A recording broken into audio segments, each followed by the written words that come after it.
Yo, what's up, Papa Jason here. Welcome na naman dito sa ating panibagong video. So for today's video mga kawatsap ay kakain na naman tayo. Ay syempre ang kakainin natin for today's video ay tinapang tamban. Ay syempre sinabawang tulingan ng mga kawatsap na may gulay na isa sa mga favorite natin. Mga gulay, mga kawatsap na may sabaw.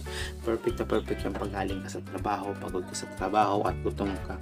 Perfect na perfect yung sabaw para ma-relax yung utak, ang isang buong araw na pagtatrabaho, yung mga iniisip mo sa trabaho ay talagang unti-unti mong marirelax mga kawatsap. At ganyan nakita nyo mga kawatsap yung tinapang tamban, isa yan sa mga partner ni Honey pag nagluluto siya ng sabaw. Dati mga kawatsap ang pinapartner niya sa sabaw ay tuyo. Yan, kailangan pag may sabaw kami may tuyo. Ngayon na-discover na okay rin pala ang tinapa sa sabaw mga kawatsap. Kaya so pisa no na na-discover niya yan, ganyan na yung magiging partner ng sabaw namin mga kawatsap at tinapa. At syempre napaka-solid ng sabaw niya mga kawatsap. Nakita niyo naman talagang hinigup natin at sumusubo din tayo ng kanin. At syempre papalagpasin ba natin yung isdang tulingan mga kawatsap. At syempre dahil sinabi ko, gulay talaga ang mga favorite kong ulam tulad ng kalabasa, alugbate, sayote, sayote hindi, alugbate pa na, at okra, at yun nga, kalabasa. Siyempre masarap pa yung mga kawatsap ko, may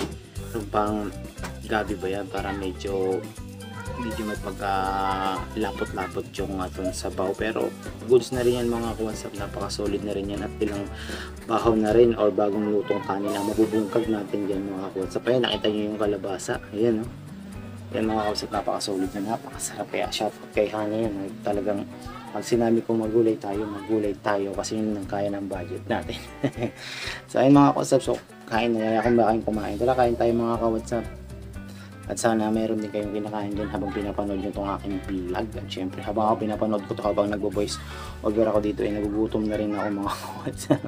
At syempre ayun, kaya tayo sumilip sa pintuan namin WhatsApp kasi duman dyan sila mama, sila Christian, mga kapatid ko. Niyaya ko silang kumain. Sige, kumain kayo rito. Meron kaming gulay dito at tinapa. So ayun mga kawatsap, let's go, kain tayo. Tuloy-tuloy tayo sa pagkain mga kawatsap. At ayun nga mga kawatsap, hinimay-himay nga natin ang ating tinapa. At syempre kumain tayo ng gulay. Ayan, meron tayong kinain na kalabasa, saluyot. At syempre yung ulam mga kawatsap ng tulingan mga kawatsap. So isa sa mga paborito kung ano mga kawatsap pagdating sa luto ng tulingan. Gusto ko sabaw na may mga raming gulay.